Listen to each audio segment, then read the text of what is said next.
look at your cat and you think you understand it. You feed it, you care for it, you live with it. So naturally, you assume one thing, your cat sees you as a human. But here's the truth, that belief might be completely wrong because your cat does not see the world the way you do. It doesn't think in words, it doesn't follow human logic, and it doesn't categorize you the way you expect. In fact, your cat may see you as something very different. Not a human, not exactly an owner, but something else entirely. And once you understand this, you'll never look at your cat the same way again. To truly understand your cat, you have to let go of one assumption, the idea that your cat looks at you and thinks, this is a human, because that's not how your cat's mind works. Humans rely on clear labels. We categorize everything: dog, cat, human, object, but cats don't think in labels like that. Their world is not built on names, it's built on familiarity. Your cat doesn't look at you and identify your species. Instead, it asks a completely different question. Is this familiar or not? That's how your cat organizes its reality, not by what something is, but by how it behaves, by how it smells, by how it feels to be around. And over time, your cat begins to build a mental map of its environment, a map made of safe things and uncertain things, known and unknown, predictable and unpredictable, and you exist somewhere inside that map. At first, when your cat meets you, you are just a large moving presence, something unfamiliar, something it watches carefully. It studies your movements, your voice, your habits, and observes without fully understanding. But then something begins to change. You start appearing consistently. You move in similar ways. You sound the same. You smell the same. You become predictable. And predictability is what creates trust for a cat. So slowly, you stop being unknown and you start becoming part of the environment. Not as a labeled identity like human, but as something much more important, something familiar. This is why cats can live with humans without ever needing to understand them in human terms. They don't need to know what you are, they only need to know how you behave. Are you calm or chaotic, gentle or unpredictable, safe or threatening? These are the questions your cat is constantly answering, and based on those answers, it decides how to interact with you. Another important detail most people miss is how strongly cats rely on scent. To you, your home looks familiar. To your cat, it smells familiar. And scent is one of the most powerful ways cats recognize their world. Your scent becomes part of that environment. Your clothes, your hands, your presence. All of it blends into the cat's understanding of safe space. So again, you are not categorized as human. You are experienced as a consistent presence with familiar scent and predictable behavior. That is what matters. And this also explains something very interesting, why your cat reacts more to changes in behavior than to identity. If you suddenly act differently, move suddenly, speak loudly, change your routine, your cat reacts immediately. Not because it forgot who you are, but because your behavior no longer matches what it expects, and for a cat that creates uncertainty. This is why trust with cats is not built through identity. It is built through consistency, through repeated experiences that tell your cat, this presence is safe. Over time, your cat forms a relationship with you, but not based on who you are, based on what you represent. Stability, familiarity, safety, and that becomes your role in your cat's world. You are not a human to your cat. You are a presence it has learned to understand, a part of its environment that behaves in a predictable and comforting way. And once you realize this, everything starts to make sense. Why your cat follows routine so strictly, why it reacts to small changes, why it bonds slowly but deeply. Because in its world, understanding does not come from labels, it comes from experience. And you are one of the most important experiences in your cat's life. Now that you understand your cat doesn't see you as a human in the way you think, the next question becomes even more interesting. So, what does your cat actually see you as? One of the most widely accepted ideas is this: your cat may see you as a larger, slightly unusual, but familiar cat. Not identical, not the same, but close enough to interact with in a similar way. To understand this, you have to look at how cats behave with each other. Cats don't rely on spoken language. They communicate through actions, through touch, through movement, through presence. When two cats trust each other, you'll notice very specific behaviors. They rub against each other. They groom each other. They sit close without tension. They slowly blink. They touch gently. These are social signals. They build connection. They create trust. Now think about your cat. What does it do with you? It rubs against your legs when you walk. It headbutts your hand or face. It sits near you sometimes without touching. It follows you from room to room. It places its paw on you. These are not random human directed behaviors. These are the exact same signals cats use with other cats they feel safe with. And that reveals something important. Your cat is not inventing a new way to communicate with you. It is using its natural language, the same language it would use with its own kind, which suggests that in your cat's perception, you belong in that same social space. You are not completely other. You are part of its group,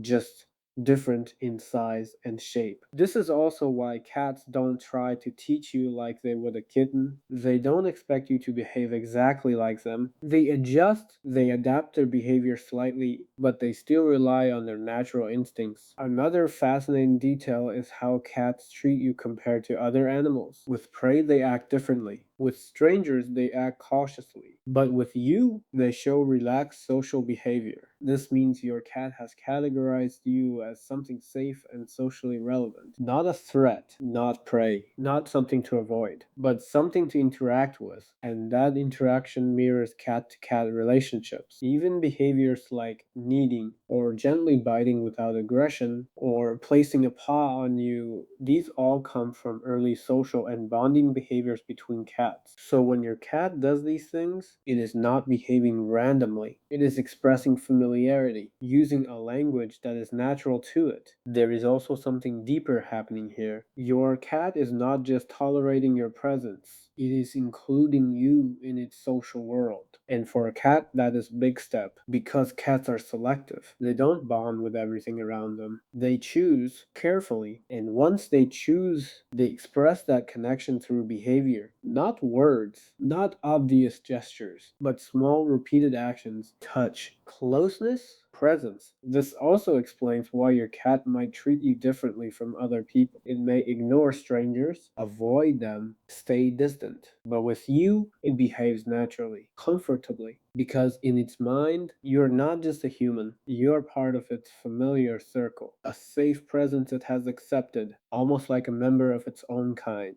Just bigger. And once you start seeing it this way, your cat's behavior begins to make sense on a deeper level. It's not trying to understand you as a human, it's interacting with you in the only way it knows how, as if you are part of its world, part of its group, part of its life. And in that quiet, instinctive way, your cat is treating you like one of its own. To truly understand how your cat sees you, you have to understand one core truth about cats. Cats don't build their world around people. They build their world around space. Their life is not centered on relationships first. It is centered on territory. Every cat lives inside an invisible map, a map made of familiar places, safe zones, resting spots, paths they walk every day, objects they recognize. This map is not random. It is carefully built over time, through repetition, through scent, through experience, and everything inside that map becomes important. Not just places, but everything within those places, sounds, smells, movements, and yes, you. You are not just someone your cat lives with. You are something that exists inside its territory. That changes everything because now your cat doesn't just see you, it experiences you as part of its environment. Just like its favorite sleeping spot, just like its food area, just like the window it watches every day, you become one of the constants in its world. And for a cat, consistency equals safety. This is why your cat feels calm around you. Not just because you feed it, but because you are predictable. You move in familiar ways. You sound the same, you follow routines, and over time, your presence becomes something your cat relies on, something it expects, something it trusts. This also explains why cats are so sensitive to change. If you suddenly change your routine, wake up at different times, move differently, bring new people into the space, your cat notices immediately because its territory has changed. And when territory changes, cats feel uncertain, not because they are emotional in a human way, but because their sense of stability is affected. This is also why your cat might follow you around the house, not always for attention, but because you are part of its moving environment. Where you go, part of its world shifts, so it stays close, observes, keeps track. Another important detail is how your cat uses scent within its territory. Cats mark their environment to make it feel familiar. They rub against furniture, they headbutt corners, they lie in specific places, and they do the same with you. When your cat rubs against you, sits on your clothes, touches you, it is blending your scent into its territory, making you part of its safe world. This is not ownership in the human sense, it is integration. You are being included in the environment your cat understands and controls, and that inclusion is a sign of comfort, because cats do not include everything. They are selective, careful, aware. So when your cat treats you as part of its territory, it is not just accepting you, it is depending on you. Your presence becomes something that helps maintain its sense of stability, its sense of normal, its sense of safety. This is also why your absence can affect your cat more than you think. When you are gone, a part of its environment is missing, something familiar disappears. And even if your cat doesn't show it dramatically, it feels the change, because in its world, you are not just a person. You are part of the structure of its life, a moving, living part of its territory. And once you understand this, you begin to see your role differently. You are not just someone your cat interacts with. You are part of the world it lives in, part of the system it trusts, part of the environment it calls safe. And in the mind of a cat, that is one of the most important roles you can have. This is one of the biggest misunderstandings people have about cats. They expect obedience. They expect their cat to respond like a dog, to come when called, to follow commands, to behave in a predictable, controlled way. But cats are not wired like that. They don't live by commands. They live by choice. Every action your cat takes is a decision, not a reaction to authority, but a response to its own internal judgment. When your cat comes to you, it is not obeying, it has decided that coming to you is worth it. When your cat sits beside you, it is not following a rule, it has chosen that position. When your cat ignores you, it is not being rude, it simply does not see a reason to respond in that moment. And this is where most people misunderstand cats. They interpret independence as disobedience. But in reality, cats are not resisting you. They are evaluating. Every situation your cat enters is filtered through simple questions. Is this safe? Is this comfortable? Is this worth my energy? If the answer is yes, your cat acts. If the answer is no, it doesn't. There is no concept of I must listen. There is only I choose to do this. And that makes every interaction more meaningful, because nothing your cat does is forced. It is voluntary. And voluntary behavior carries more weight. Think about it this way. A dog may come when called because it has been trained to respond. A cat comes when called because it wants to, because something about that moment feels right. That could be your tone, your energy, your past behavior, or simply the mood your cat is in. This also explains why consistency matters so much. Cats learn patterns. If calling your cat leads to something positive, food, attention, comfort, then your cat begins to associate your call with something beneficial. And over time, it chooses to respond more often, not because it has to, but because it wants to. This is also why forcing behavior rarely works with cats. If you push them, they resist. If you try to control them too much, they withdraw, because control breaks the sense of safety. And without safety, there is no reason for your cat to engage. But when you create a calm, predictable environment, something different happens. Your cat begins to participate, not because it is told to, but because it feels comfortable doing so. This is also where trust becomes powerful. When your cat trusts you, Its choices begin to change. It comes closer more often, it stays longer, it responds more easily, not because you've controlled it, but because it feels safe choosing you. Another detail many people overlook is timing. Cats respond best when the moment feels right to them. If you call your cat when it's resting deeply, it may ignore you, not out of defiance, but because the moment doesn't align with its state. But if you call it when it's already alert, curious, aware, the response is completely different because now the choice makes sense. This is how cats interact with the world, not through obligation, but through alignment.